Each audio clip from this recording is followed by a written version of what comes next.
بسم الله الرحمن الرحیم. ګرانو کتونکو، الف خان شیرپوست تاسو په خدمت کې حاضر دی. ګرانو کتونکو، په دوو ټاپکونو باندې خبرې اترې کوم او دواړه ټاپکونه ډېر مهم دي. د ستاسو د شیرینګ سره، ستاسو د کتو سره به دغه ویډیو وده بیا مومي او د شیرینګ سره به ډېرو خلکو ته معلومات ترلاسه شي. نه یوازې 400 خلک بلکې د ټولې پښتونخوا چرته هم چې پښتانه دي، نو د هغوی دپاره دغه ویډیو مهمه ده. ګرانو کتونکو، لومبنی به د ګیس ریټونه ډېر زیات شو او ګیس شته دی نه، بجلي هم نشته، ویدم نشته، بویه شته او بجلي نشته او بلې شته. اوس به ګیس نشته او بلې شته. او دویم ګرانو کتونکو، په دې پاکستان کې یو ریاست دی چې هغې ته کچې مکاني وایي. دا د سند، بلوچستان او د پنجاب په باډر دی. دغه ځای کې حکومت، حکمرانانو، د لیډرانو خپل غونډګان کینولي وي او په دوکه باندې خلک بوځي، هلته یې تړي او د هغوی نه بیا پیسې اخلي. 400 نه څومره کسان تللي د هغوی سره څه وشو، د هغوی چې نن واپسي ده نو د څه په بدله کې ده. په دې باندې هم د سره ننني پروګرام کې خبرې درې کوم. د ټولو مخکې ګرانو کتونکو، تاسو ته دا پته وي چې په ټول پاکستان کې د تیرو 3 کالو راسي نوی کنیکشن د ګیس چاته نه دی شوی او یو ایسوپي تیاره شوې ده چې دا وزیر اعظم هم چاته نوی کنیکشن نشي کولی. لومبي خو د ستاسو په ذهن کې دا خبره وي چې نوی کنیکشن په دې 3 کالو کې نه دی شوی. اوس خو په دې 3 کالو کې چا نوی کنیکشن کړی وي او د ګیس میټر یې لګولی وي، نو دا یاد ساتئ، دا به غیر قانوني وي، دا به دوکه وي، دا به پراډي، دا به دغه خلکو په رشوت لګولی وي. نو کم خلک چې ځان له غاړه ازادي الله ته، نو په کار ده چې دغه شانتې ګیس میټرو نشاندهي محکمې سره وکړي، د ګیس د محکمې سره. اوس په دې کې د ګیس د محکمې بې حسي شته، ناخلي شته، په هغې باندې هم خبرې اترې کوم. خو ګرانو کتونکو، د ګیس د محکمې مخې ته ټوټان ګرځي. تا ته به وایي زه تاله میټر لګوم، حکومت یې نشي لګولی، د ګیس اکسین یې نشي لګولی، خو دغه ټوټ یې تا ته لګوي 3 لکه، 2 لکه، 1.5 لک، 15 لکه. زه دا یقین سره باوري ویلی شم چې دې وخت کې په 400 کې د ډېر ګیس پمپونو ته غیر قانوني کنیکشن او ډېرو کورونو ته غیر قانوني کنیکشن او په دې کې 6 اف آی آر خم شوي دي. تاسو به د صدریاب کوم مین پیپ لاین چې دی هغه د دغه ټوټانو په وجه باندې سوری شوي، خو بر وخت خلکو ته پته ولګېده، بیا د ګیس محکمه راله، خو دا ناخواسته خو د ګیس محکمه په ټیم نه ورسېدلې، نو دوی به دغه صدریاب غونډه علاقه تباه کړې وه او 400 کې هم لوی نقصان دغه ګیس کړو، ځکه چې دغه ګیس پایپ چې کوم دی دا یو سمندر دی. د دې نه مخکې په نوخار روډ باندې به د ګیس لیکیج کېده، بین به و، تاسو به کتل دغه د ګیس لیکیج چې په نوخار روډ باندې کېده، خو د دې هغه اثرات چې کوم دی نو د 400 چوک ته د ډي سي د دفتر خواته را رسېدلي. اوس دغه ځای کې خلکو محسوسه کړه چې ګیس راځي او د ګیس محکمې والا بیا راغلل، خو دغه ټیم کې چې تیلې وهلې نو ډېر په دې 400 کې مړه شوي دي، نو هغوی غټ نقصان بیا کړو. بیا چې دوی درک وخت چې دا ګیس راځي د کوم ځای نه، نو دا لاړه نوخار روډ چېرته باچاخان چوک 400 چېرته هغه نوخار روډ باندې دغه ځای نه لیکل شوي دا د ګیس دا خوبه شانتې دي که نه، دوی ځان ته داسې نرم ځای ګوري او په هغې باندې دا ګیس روان وي روان وي روان وي روان وي، سورې شوي به دلته کې وي او په 400 کې به دې ځان له رو پیدا کړي او په تنګي کې ځان له رو پیدا کړي او داسې په بل علاقه کې ځان ته رو را پیدا کړي. دا تاسو ته پته وي. ښه ګرانو کتونکو، دا څومره چې مین سړکونه دي، دا تاسو مین شاهراهي دی که نه، اوس د دې سړک نه دې اړخ ته دا لین تللی دی، هغه اړخ ته خو ګیس پکار دی خلکو ته. اوس حکومت خو 3 کالو نه میټرې بندې کړي دي. دا ټوټان دومره ایکسپرټ دي چې دوی د دې سړک لاندې سوړو کړي او دې وخت کې د 400 دا مین سړکونه چې دي، خو د دې تحقیقات وشو. زه غواړم کومه خبره چې کوم نو په یقین او په باور یې کوم. 5 فوټ 6 فوټ 4 فوټ دې کې لاندې سوري شوي دي او دا ګیس دا پیپ چې کوم دی دې اړخ نه هغه اړخ ته اړولی شوی دی او چې کله هم په دې سړک باندې وزن راغی نو دا سړک په ناست دی. د ګیس د محکمې دا بېحسي ده، دا یا خاموشي ده، ځکه چې دغه ټوټ سره د محکمه ګیس هر دفتر چې هغه 400 ده خو مردان دی،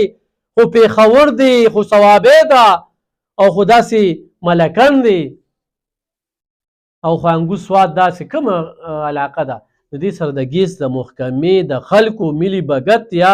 تړون نه وي نو دغه ټوټ هېڅ هم نشي کولی ځکه چې میټر یې وله ښه ټیک ټاک ورکوي میټر لګېدلی وي نور ضروریات چې کم لګي نو هغه هر څه ضروري دي. اوس په تاسو وایي چې زموږ په کلي کې خو ګیس لګي تاسو به د ګیس دفتر ته ځئ هلته که به جګړه کوئ چې پلان کې ولګوئ او ماته نه لګي نو د 3 کالو نه چاته د ګیس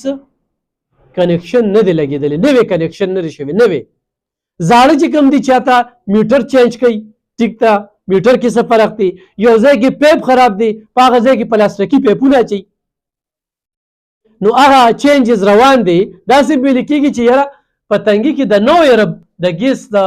دپاره چې کوم دی نو پیپونه خواره شوي دي اوس خواره شوي دي نري خواره شوي ذرایع دا هم وایي چې په دغه کې لوی کرپشن شوی دی دغه 9 ارب روپۍ دا غیبي شوي دي قریبا څومره دي تنګي علاقه کې خو اوس دې وخت کې د پلاستیکي پیپونه لګي نو دا بل پیپ خراب شوي نو دغه پیپ دپاره دا لګي او دې پلاستیکي پیپ کې له ګیس هم زیاتېږي یا خنګ کېږي نو دوی وایي دا خنګ دی خو ګرانو کتونکو دغه ټوټان دومره ایکسپرټ دي چې دوی دا غټ غټ پیپونه دا مات کړي او دې ته چې کوم دی کنیکشن ولګوي نو دوی خو په تادی کې وي نو چېرته کې ترنه لیک پاتې شي او هغه لیک دونه نقصاندېخ دی چې هغه یو ډېر لوی نقصان کولی شي نو په ټول پاکستان کې د 3 کالو نه نوی کنیکشن نه یې لګېدلی نو د پښتونخوا هره ضلع کې خو چېرې دغه شانتې کنیکشن یې لګي نو دا کنیکشن یې به غیر قانوني وي دا تاسو ته پته وي او یا به دغه ټوټان لګي دا په 3 لکه په 15 لکه په 8 لکه باندې دا کېږي او دې کې اف ایچ ای والا خو هم اف آی آر کولی شي محکمه ګیس خو هم کولی شي او اف آی آر دوی په چا باندې کوي چې چا دا میټر ولګو په کار هم تا د ښه پته چې د غلا څیز دی او ته وله بیا هم رشوت ورکې نو په تا باندې اف آی آر بلکل ټیک دی چې ته غیر قانوني لګې خو دا بل چې کوم ټوټ دی د ور لګولې دی خو د ضلعې سره علاقې سره یو د لوی خودکش جوړوي یو لوی بمبار جوړوي یو لوی خطرې سره علاقه مخ کوي چې دومره غټ پیپ هغه سورې کوي او دا لیکیج چې کوم دی دا چا خاطر نه کوي دا چرته هم روان دی او چرته هم د ځمکې نه رووت او چا سرګټ بلو ماچس یې بلو او دغه ځای کې د دې لیکیج سره دی دغه شو نو دا یو ډېر لوی نقصان کوي نو دغه کس هم ذمهوار دی اوس موږ په داسې ملک کې ژوند کوو چې دلته کې یوټیلیټي سټورونه البته دا شړ پراته دي ولې چې هغې کې ټول د اسرائیلو سامان پروت دی چې کوم غوړي دي کوم هر څه دي خو دلته کې چې یوټیلیټي سټور نه هم سودا اخلي نو په قطار کې هم ولاړې پیسې هم ورکوي منتونه هم چینو له وړو لکې ارزان دي که نه نو دونه مقدار کې رولیږي چې په هغې کې یو بل سره په ګریوانونو کې لاس واچو دلته کې اوس محکمه ګیس چې کوم دی موږ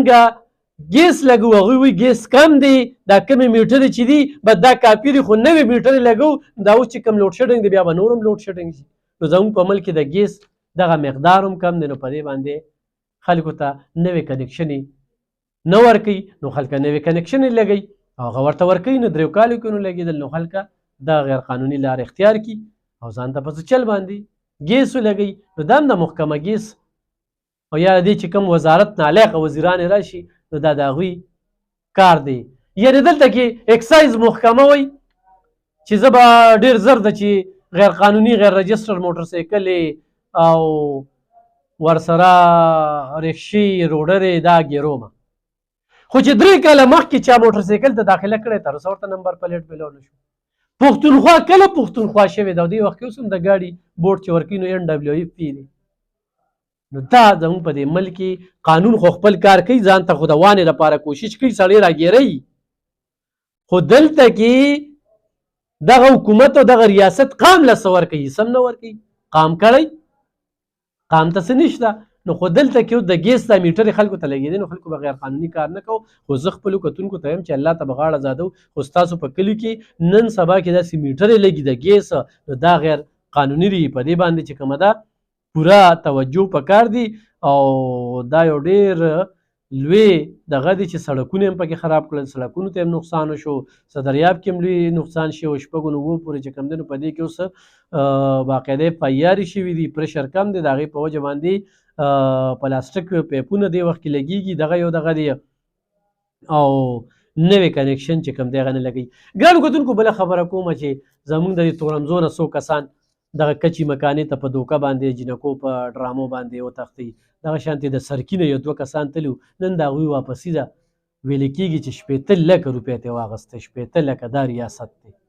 سریام پیسه بته غواړي 25 لکه 30 لکه 40 لکه. یو کس پکې ټیکټر ولا ټیکټر نه خلاص کړ او نور هم چې کوم دی نو وروڼه په بهر ملکي وو هغوی قرضدار وکړو. نو ذرایع دا و چې په 80 لکه روپۍ باندې دغه خلک نن خپل کلي ته چې کوم دی نو هغه به رورسي. تر دې وخته پورې زه ریکارډینګ چې کوم نو راغلي نه دي، خو زه دې خلکو ته دا وایم چې موږ پښتانه په شارټ کټ کې ځان مالدارو او بار بار موږ دا دوکې خورو، دغه کچې مکانې ته ځو. دا د 400 نه یو شمېر خلک دې خلکو په دوکه باندې راوستل، لوټ مار کوي او دوی داړی موړی نه خلاص کړي. نو په دې کې ډېر زیات احتیاط پکار دی او دا په ریاست کې بل ریاست دی او دا د دې حکمرانانو د دې لیډرانو د دې ریاست غونډګان دي، د دوی په سلا مشورو باندې دا کار ښه ذریعه عام روان دی، ځکه چې ټول ادارې د دوی د وړاندې ناکامه شوي دي. نو چې څوک د سره مخکې د سره ډیل وکړي او پیسې دله درکړي، څوک دله نوکري هم کوي نو وی نوکري راله وکړه بیا پیسې درکړم، مخکې چاله مه څه ورکوئ او مه دوکه کېږئ چې تاسو سند ته خو د سره چا سره روزګار مه کوئ، دغلته خو د سره ځای یم پیښه چې د همدغه شانتې طبقه